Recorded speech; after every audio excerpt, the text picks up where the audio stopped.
Assalamualaikum warahmatullahi wabarakatuh. Perkenalkan, nama saya Novita Melinda dengan NIM 21035035 dari Prodi Pendidikan Kimia Fakultas Matematika dan Ilmu Pengetahuan Alam Universitas Negeri Padang. Baiklah, pada kesempatan kali ini dalam video ini saya akan menjelaskan materi tentang manajemen pengelolaan usaha sebagai tugas dari pengantar kewirausahaan dengan dosen pengampu Bapak Dr. Hanif Al-Qadri, MPD. Baiklah, pada kesempatan kali ini kita akan membahas materi mengenai manajemen pengelolaan usaha. Sebelum masuk ke penjelasan yang lebih dalam, kita harus mengetahui terlebih dahulu apa itu manajemen pengelolaan usaha. Manajemen pengelolaan usaha adalah salah satu cara yang digunakan untuk mengatur segala hal yang berkaitan dengan usaha dalam menjalankan usaha, sehingga tujuan-tujuan yang kita harapkan dari usaha kita dapat tercapai sesuai dengan apa yang kita inginkan. Berbicara mengenai manajemen berarti kita berbicara mengenai fungsi dan beberapa hal yang harus kita ketahui. Yang pertama, mengenai planning.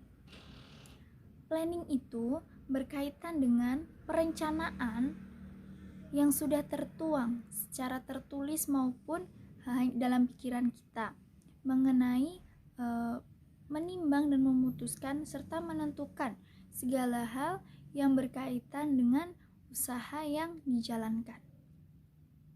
Yang kedua yaitu organizing atau pengorganisasian, atau sering kita sebut juga dengan proses pengelompokan, bagaimana menentukan kegiatan, penyerahan kegiatan. Jadi dalam usaha ini kita harus mengelompokkan kegiatan-kegiatan yang dilakukan. Yang ketiga yaitu directing. Directing ini berkaitan dengan bagaimana menggunakan atau bagaimana pengelolaan kita terhadap orang-orang yang bekerja sama dengan kita agar sesuai dengan tuntutan apa yang kita harapkan, sesuai dengan tujuan yang kita inginkan. Yang selanjutnya yaitu koordinasi. Nah, koordinasi ini berkaitan dengan pengkoordinasian antara penyelarasan dari kegiatan-kegiatan yang berkaitan dengan usaha yang dilakukan. Dalam koordinasi ini terdapat beberapa prinsip. Yang pertama yaitu koordinasi terhadap hubungan horizontal dan hubungan vertikal. Hubungan horizontal itu berhubungan dengan sesama, atau sedangkan yang vertikal itu hubungan dengan atasan atau bawahan. Yang kedua yaitu keselarasan untuk kegiatan-kegiatan koordinasi dari awal kita melakukan usaha sampai akhir. Yang ketiga yaitu faktor-faktor masing-masing harus saling mengisi. Faktor-faktor yang satu antara yang lain itu harus saling mengisi dengan berkaitannya dengan hubungan sekitar. Yang kelima yaitu controlling. Controlling itu berkaitan dengan melakukan pengawasan agar operasi usaha yang dilakukan itu sesuai dengan yang direncanakan. Dari awal kita melakukan usaha itu harus sesuai. Dalam konteks ini, kontrol dilakukan sesuai dengan porsinya agar tidak terjadi perbedaan antara apa yang dicapai dengan apa yang telah direncanakan dari awal. Ada beberapa hal yang harus diperhatikan dalam konteks kontrol ini, yaitu yang pertama, tujuan yang ditetapkan.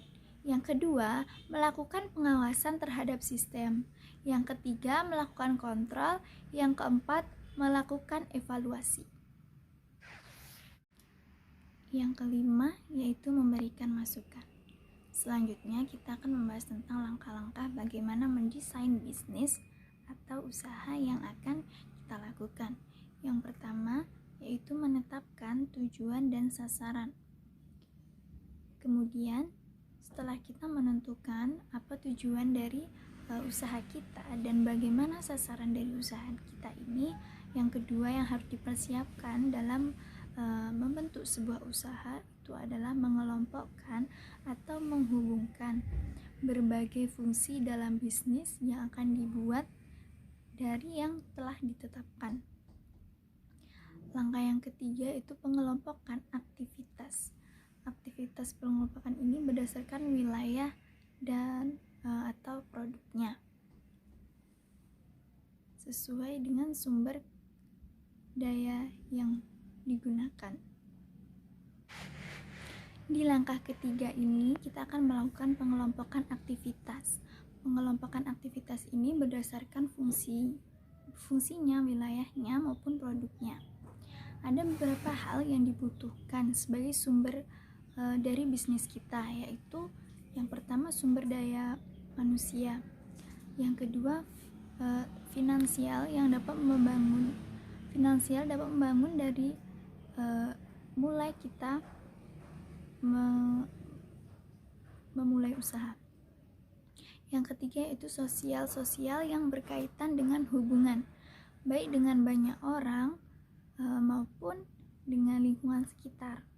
Yang keempat yaitu manajerial, dimulai dari kita saat melakukan usaha. Manajerial ini sangat diperlukan dalam manajemen pengelolaan usaha yang kita lakukan.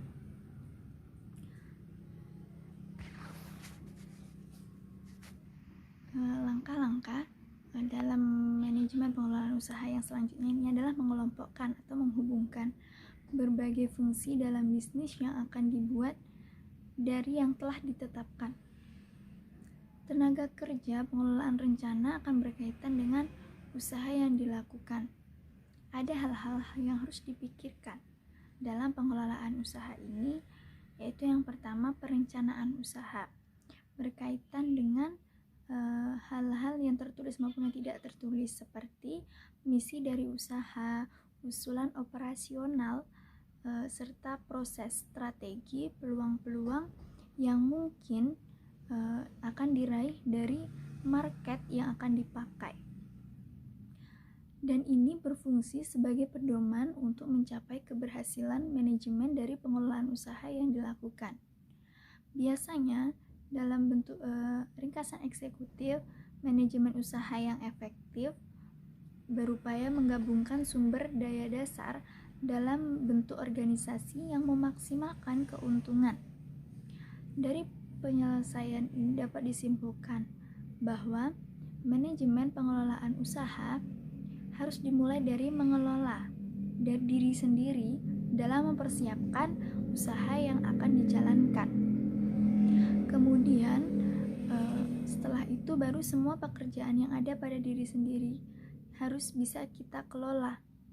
Bagaimana mengelola sesuatu yang akan menyelamatkan atau berkaitan dengan banyak pihak, karena jika kita melakukan usaha, kita akan melibatkan banyak pihak dalam usaha yang kita lakukan. Baiklah, sekian materi yang dapat saya sampaikan. Jika ada kesalahan mohon maaf. Terima kasih atas segala perhatian. Assalamualaikum warahmatullahi wabarakatuh.